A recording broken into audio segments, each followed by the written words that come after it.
নজর রাখবো পরবর্তী খবরে। লোকসভা ভোটের আগে খোয়াইয়ে সফর রাজ্যপাল ইন্দ্রসেনা রেড্ডি নাল্লুর। দুদিনের জেলা সফরে রয়েছেন রাজ্যপাল এবং ইতিমধ্যে আজকে সকালে আমরা যেমনটা দেখেছি টিআরএলএম এর ভবন উদ্বোধন, অন্যদিকে প্রশাসনিক বৈঠকের মধ্যে যোগদান করেন রাজ্যপাল। তারই সঙ্গে এবার খোয়াই রামচন্দ্র ঘাট স্থিত জওহর নবোদয় বিদ্যালয়ের শিক্ষক শিক্ষিকা ছাত্রছাত্রীদের উদ্যোগে বিশেষ অনুষ্ঠানের আয়োজন করা হয়। সেই অনুষ্ঠানে সংবর্ধনা প্রদান করা হয় রাজ্যপাল ইন্দ্রসেনা রেড্ডি নাল্লুকে। তারই সঙ্গে আজকের অনুষ্ঠানে উপস্থিত ছিলেন রাজ্যপালের পাশাপাশি জওহর নবোদয় বিদ্যালয়ের প্রিন্সিপাল এবং খোয়াইয়ের জেলা শাসক, তার সঙ্গে জেলার পুলিশ সুপার থেকে শুরু করে অন্যান্য বিশিষ্টরা। সংবর্ধনা জ্ঞাপন অনুষ্ঠানে কি বক্তব্য উঠে এসেছে, রাজ্যপাল ইন্দ্রসেনা রেড্ডি নাল্লু কি জানিয়েছেন, শুনুন।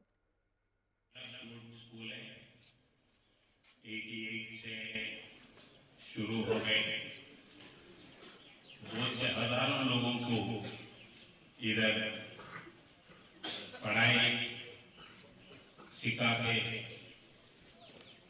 देश में डॉक्टर्स, ऑफिसर्स, बिजनेसमैन ऐसे बहुत से लोगों को तैयार करे। सो ये स्कूल है, इसका बहुत बड़ा हिस्ट्री भी है। अभी मैं मेरे को प्रिंसिपल जी ने बोले हैं कि ये हर साल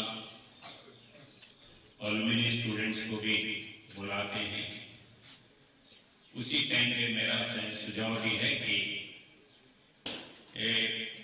नियरली 40 साल हो रहे और हर साल ये 25 साल कंप्लीट करे। सो बच्चों का जो पुराने स्टूडेंट्स हैं उनका सिल्वर जुबली का एक ऑलमिनी मीट भी रेगुलर होना है और उनके सामने एक थीम सब्जेक्ट रख के। রাজ্যপাল ইন্দ্রসেনা রেড্ডি নাল্লুর বক্তব্য আপনারা শুনলেন।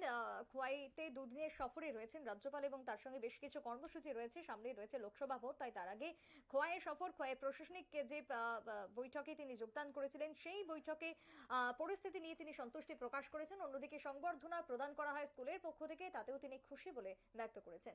ছোট্ট বিরতির পর ফিরবো, সঙ্গে থাকুন।